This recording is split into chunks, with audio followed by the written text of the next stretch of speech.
તમારી પેટની ચરબીથી પરેશાન છો? તમારી જાડી કમરને પાતળી કરીને આકારમાં લાવવા માંગો છો? શું તમને નિયમિત વર્કઆઉટ કરવા છતાંય પેટની ચરબી ઘટાડવામાં પરિણામ નથી મળતું? જો તમારો જવાબ હા છે તો હવે સમય આવી ગયો છે પેટની જિદ્દી ચરબીને ઓગાળવા માટે વિડીયોમાં બતાવેલી ટિપ્સને ફોલો કરવાનો.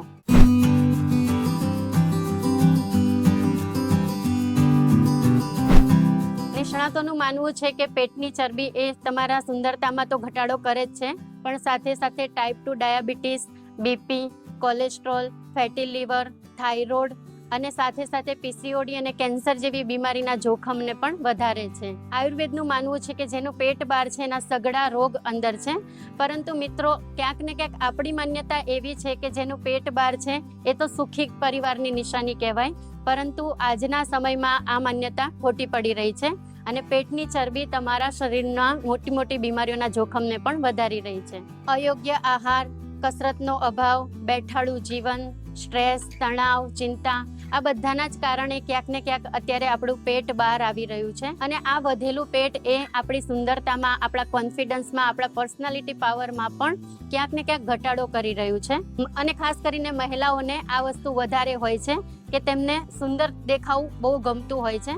પરંતુ અત્યારે આપણે જોઈએ છે તો ખાસ કરીને ડિલિવરી પછી મહિલાઓને પેટનો ઘેરાવો વધી જતો હોય છે અને ગમે તેટલા ઘરેલું નુસ્ખા અને ગમે તેટલા પ્રયત્ન કરવા છતાં પણ એ એમની પેટની ચરબી ઓગાળી શકતા નથી.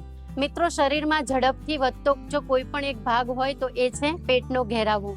કારણ કે સૌથી પહેલા આપણા જે ચરબી છે આપણા પેટની આજુબાજુ જ જમા થતી હોય છે અને આપણા પેટને જ ઘેરી લેતી હોય છે. અને આ પેટની ચરબી એટલી જિદ્દી હોય છે કે ગમે તેટલા પ્રયત્ન કરવા છતાં પણ આપણે ઘટાડી શકતા નથી. તો પેટની ચરબીને હું એક ફિક્સ ડિપોઝિટ માનું છું, જે સૌથી છેલ્લે આપણે વાપરતા હોઈએ છીએ. એવી જ રીતે જ્યારે આપણે વજન ઘટાડવાનો પ્રયત્ન કરતા હોઈએ છીએ તો પેટની જે જિદ્દી ચરબી છે એ સૌથી છેલ્લે ઘટતી હોય છે. અને ઘણીવાર આપણે આ પ્રયત્ન કરીને થાકી જઈએ અને છેલ્લે જ્યારે પેટની ચરબી ઘટવાનો સમય આવે છે ત્યારે જ આપણે નિરાશ થઈને આ બધી જ વસ્તુ છોડી દેતા હોઈએ છીએ. તો આજના આ વિડીયોમાં આપણે વાત કરીશું કે પેટની જિદ્દી ચરબીને કેવી રીતે ઘટાડી શકાય, અને એ પણ આસાનીથી થોડાક બદલાવ કરીને.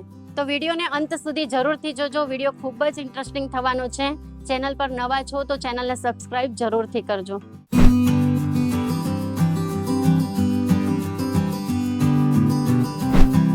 મિત્રો, પેટની આસપાસ જમા થયેલી ચરબી એ આપણા યકૃત અને અન્ય ભાગોની આસપાસ જમા થયેલ વસા એટલે કે વિસરલ ફેટ છે, જે હૃદય સુધી બ્લડ પહોંચાડતી નસોની આસપાસ હોય છે. વધારે પડતું ગળ્યું ખાવાથી, તેલયુક્ત ખાવાથી, દારૂ, કોલ્ડ ડ્રિંક્સ, ધૂમ્રપાન, ચા, કોફી આ બધાના સેવનથી પેટની ચરબી મેક્સિમમ વધતી હોય છે.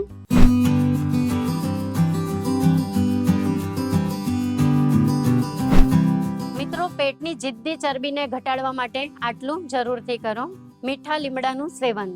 મિત્રો, આજે દરેક ઘરની રસોઈમાં જ વપરાતો મીઠો લીમડો એ તમારા પેટની ચરબીને ઓગાળી શકે છે. જી હા, તમે એકદમ સાચું સાંભળ્યું છે. મીઠો લીમડો તમારા પેટની જિદ્દી ચરબીને ઘટાડી શકે છે, કારણ કે મીઠા લીમડામાં એન્ટી ઓબેસિટી અને એન્ટી લિપિડ ગુણો છે, જે તમારા પેટની જિદ્દી ચરબીને ઓગાળવા માટે મહત્વપૂર્ણ ભૂમિકા ભજવી શકે છે. મીઠા લીમડાના 5 થી 6 પાનને લઈ લો, તેને બરાબર ધોઈ અને સવારે નવણા કોઠે તેને ચાવીને ખાવાથી પેટની ચરબી ઓગળી શકે છે. આ સિવાય તમે મીઠા લીમડાને દાળ, શાકમાં છૂટથી વપરાશ કરવો જોઈએ. 4 થી 5 મીઠા લીમડાના પાન લઈ તેને 1 ગ્લાસ પાણી લઈ અને એમાં બરાબર ઉકાળી અને મીઠા લીમડાનો ઉકાળો પણ તમે લઈ શકો છો. મીઠો લીમડો તમારી પેટની ચરબીને તો ઓગાળે જ છે, સાથે સાથે ડાયાબિટીસ અને કોલેસ્ટ્રોલના જોખમને પણ ઘટાડે છે. મિત્રો, પંચજીરી ફાકીનું સેવન. પંચજીરી એ એક પેટની જિદ્દી ચરબીને ઓગાળવા માટેનું ઉત્તમ ટોનિક છે. પંચજીરી ફાકીમાં તમે 50 ગ્રામ જીરું, 50 ગ્રામ મેથી, 50 ગ્રામ અજમા, 50 ગ્રામ વરિયાળી, 50 ગ્રામ આખા ધાણા, 25 ગ્રામ સૂંઠ અને 25 ગ્રામ ગંઠોડાને લઈ અને તમારે બરાબર એને થોડુંક લાઇટ જેવું શેકી લેવાનું છે અને મિક્સરમાં અધકચરું એને દળી લેવાનું છે. અને આ ફાકીને તમારે સવારે 1 ચમચી નવણા કોઠે અને રાત્રે સૂતી વખતે 1 ચમચી ગરમ પાણી સાથે આનું સેવન કરવાનું છે. આ પંચજીરી ફાકીમાં ભરપૂર માત્રામાં ફાઇબર આવે છે, સાથે સાથે એમાં મેથી, જીરું જેવી જે ઔષધિઓ છે, જે આપણા રસોડાના ઉત્તમ હર્બ્સ છે, જે ક્યાંક ને ક્યાંક આપણા ડાયાબિટીસથી લઈને કોલેસ્ટ્રોલ, બીપીના જોખમને પણ ઘટાડે છે. તો પંચજીરી ફાકીનું સેવન જરૂરથી કરવું જોઈએ. પેટની જિદ્દી ચરબીને ઘટાડવા માટે મેથી એ ઉત્તમ ઔષધ છે, કારણ કે મેથીમાં સોલ્યુબલ ફાઈબર છે. અને મિત્રો, નિષ્ણાતોનું માનીએ તો જો તમે રોજનું 10 ગ્રામ ફાઈબર તમારા આહારમાં એડ કરો છો તો મહિને તમારી 3 થી 4 ઇંચ કમર લોસ થઈ શકે છે. આથી મેથી દાણાનું ભરપૂર સેવન આપણે કરવું જોઈએ. પણ તેની તાસીર ગરમ હોવાથી એ આપણે આપણા શરીરની તાસીર પ્રમાણે અને આપણી શરીરની અનુકૂળતા પ્રમાણેનું સેવન કરવું જોઈએ. જો પિત્ત પ્રકૃતિ છે, જેના શરીરમાં ગરમી વધારે છે, એવા લોકોએ મેથી દાણાનો વિવેકપૂર્ણ ઉપયોગ કરવો જોઈએ. તમે રાતના જ 10 થી 15 મેથી દાણા લઈ લો, તેને પાણીમાં પલાળી દો અને સવારે તમે નરણા કોઠે ભૂખ્યા પેટે આ પાણીનું સેવન કરવાથી મેથીનું પાણી તમારી પેટની જિદ્દી ચરબીને ઓગાળી શકે છે. સાથે સાથે મેથીમાં એન્ટીબેક્ટેરિયલ, એન્ટીવાયરલ ગુણો છે, જે તમારા શરીરમાં બ્લડ શુગર લેવલને નિયંત્રિત કરી શકે છે અને ટાઈપ 2 ડાયાબિટીસને પણ રિવર્સ કરી શકે છે.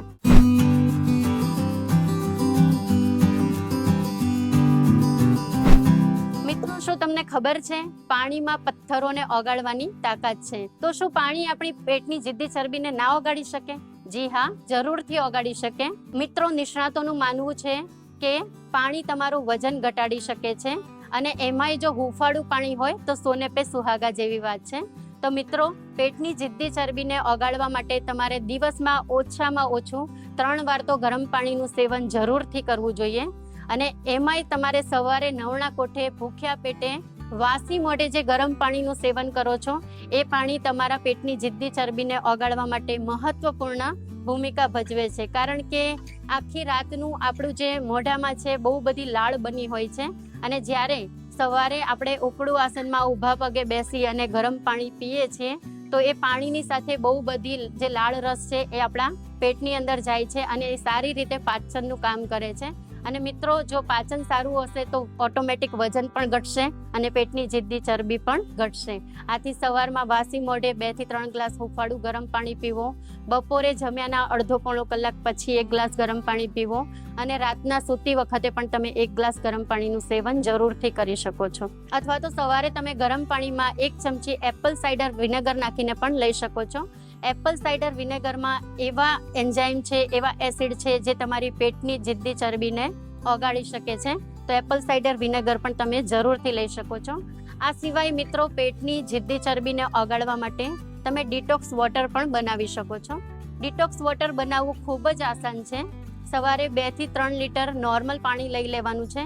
એની અંદર થોડીક તમારે કાકડી, થોડુંક બીટ, થોડુંક 1 ટુકડો આદુ, લીંબુની સ્લાઈસ, 1 ચમચી જીરું, 1 ચમચી વરિયાળી નાખી અને એને 3 થી 4 કલાક માટે તમારે પલાળી રાખવાનું છે. અને પછી આ જ પાણીનું દિવસ દરમિયાન તમારે સેવન કરવાનું છે. તો આ પાણી પણ તમારા પેટની જિદ્દી ચરબીને ઓગાળી શકે છે. મિત્રો, આ બધા એવા નિર્દોષ ઉપાય છે જેને તમારે નિયમિતતા સાથે કરવા પડશે. ઘણીવાર આપણે જોશમાં આવી અને શરૂઆતમાં 2-5 દિવસ આ ઉપાયો કરતા હોઈએ છીએ અને પછી ક્યાંક ને ક્યાંક થાકી અને મૂકી દેતા હોઈએ છીએ. તો આ બધા જ ઉપાયોને આપણે નિયમિતતા સાથે કરીશું તો ચોક્કસથી આમાં આપણને પરિણામ મળશે. તો આ ઉપાયોની સાથે સાથે આપણે એક વસ્તુનું એ ધ્યાન રાખવાનું છે કે આપણે રિફાઇન્ડ શુગર, રિફાઇન્ડ નમક, રિફાઇન્ડ ઓઇલ અને રિફાઇન્ડ ફ્લોરનો ઉપયોગ પણ ઘટાડવાનો છે. ક્યાંક ને ક્યાંક અત્યારે વધારે પડતી ખાંડ એ આપણા શરીરમાંથી એક્સેસ ફેટ જે છે એને ઓગળવા નથી દેતી અને આપણે જે કંઈ પણ ખોરાક લઈએ છીએ એને ચરબીમાં રૂપાંતરિત કરી દે છે. આથી બની શકે એટલું આપણે ખાંડનું સેવન ઓછું કરવું જોઈએ. એવી જ રીતે મિત્રો, મીઠું પણ આપણા શરીરનું વજન વધારી શકે છે, શરીરમાંથી પાણીનું પ્રમાણને ઘટાડી શકે છે અને પાચન સંબંધિત બીજા અન્ય રોગો પણ કરી શકે છે. આથી જેમ બને એમ આપણે રિફાઇન્ડ નમકના બદલે સિંધવ દેશી મીઠાનો ઉપયોગ કરવો જોઈએ. બની શકે એટલું આપણે તેલનો ઉપયોગ પણ ઓછો કરવો જોઈએ, કારણ કે વધારે પડતું એક્સેસ માત્રામાં જે ઓઇલ લઈએ છીએ એ ઓઇલ પણ આપણી પેટની જિદ્દી ચરબીને વધારી શકે છે. આથી બની શકે એટલું ઓછા તેલમાં આપણે રસોઈ બનાવવાનો પ્રયત્ન કરવો જોઈએ. અને સાથે સાથે આ બધું તો જોખમ છે જ, પણ એક મોટું જોખમ છે સિટિંગ, ખુરશી, જેના પર આપણે સતત 4-4, 5-5 કલાક, 8-8 કલાક, 10-10 કલાકનો સમય વિતાવીએ છીએ. તો આ સિટિંગની જે આદત છે એ આપણા પેટની મેક્સિમમ ચરબીને વધારે છે. આથી મિત્રો બની શકે તો આપણે દર અડધા કલાકે 5 થી 10 મિનિટનું વોકિંગ જરૂરથી કરવું જોઈએ. કારણ કે થાય છે એવું કે અત્યારે આપણે જમીને તરત ખુરશી પર બેસી જઈએ છીએ, રાત્રે પણ આપણે ઘરે જઈ અને જમીને તરત સૂઈ જઈએ છીએ. આનાથી મેક્સિમમ આપણી પેટની ચરબી વધે છે. તો આ આદતને આપણે મિત્રો બદલવી જ પડશે, તો જ તમે તમારી પેટની જિદ્દી ચરબીને ઓગાળી શકશો. મિત્રો, મહિલાઓમાં જે પેટની ચરબી વધવાનું મેક્સિમમ કારણ છે કે બપોરે મહિલાઓ જમીને તરત સૂઈ જતી હોય છે, જેને આયુર્વેદમાં દીવા સ્વપ્ન કીધું છે. અને આ દીવા સ્વપ્ન એ મેક્સિમમ તમારી પેટની ચરબીને વધારી શકે છે. કારણ કે બપોરે જમીને તરત આપણે 2-3 કલાક સૂઈ જઈએ છીએ, એનાથી મેક્સિમમ જે ફેટ છે, જે ચરબી છે એ જમા થતી હોય છે. આથી બની શકે તો જમીને આપણે 10-15-20 મિનિટ વજ્રાસનમાં બેસવું જોઈએ, અથવા તો 15 થી 20 મિનિટ ડાબા પડખે સૂવું જોઈએ. આનાથી પેટની જિદ્દી ચરબી ઘટી શકે છે. પેટને ઘટાડવા માટે અમુક આસનો પણ કરવા પડશે, જેમ કે કપાલભાતી છે, અનુલોમ વિલોમ છે, એની સાથે સાથે ચક્કી આસન છે, વજ્રાસન છે, અને સાથે સાથે સૌથી બેસ્ટ છે સૂર્ય નમસ્કાર, જેમાં આખા બોડીના સ્ટેપ આવી જતા હોય છે, આખા બોડીની મૂવમેન્ટ થઈ જતી હોય છે. તો આવા આસન પણ આપણે નિયમિતતાથી કરવા પડશે. પેટની જિદ્દી ચરબીને ઓગાળવા માટે મિત્રો આપણે અમુક વસ્તુઓનો ત્યાગ કરવો પડશે, અને એમાં સૌથી મોટું દુશ્મન છે ચા, કોફી, કોલ્ડ ડ્રિંક્સ, ધૂમ્રપાન અને આલ્કોહોલમાં મેક્સિમમ શુગર હોય છે. ચા, કોફીમાં પણ મેક્સિમમ શુગર હોય છે. અને મિત્રો, આ શુગર તમારી પેટની ચરબીને વધારી શકે છે. આથી જ્યારે તમારો ગોલ છે કે તમારે પેટની જિદ્દી ચરબીને ઓગાળવી જ છે, અને જ્યારે તમે આ બધા ઘરેલું નુસ્ખા ટ્રાય કરો છો, ત્યારે તમે ચા, કોફી અને કોલ્ડ ડ્રિંક્સ અને આલ્કોહોલનું સેવન બની શકે તો ન કરો, અથવા તો નહિવત માત્રામાં કરો.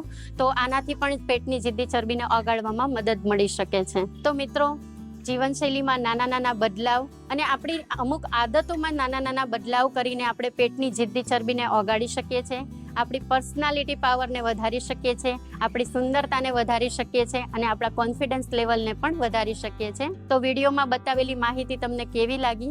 કોમેન્ટ કરીને જરૂરથી બતાવશો. જો તમારા નિયર ડિયરમાં પણ કોઈને પેટનો ઘેરાવો વધારે છે અને એમની પણ ઈચ્છા એવી છે કે એમને પેટની જિદ્દી ચરબીને ઓગાળવી છે, તો એમને પણ આ વિડીયો જરૂરથી શેર કરજો.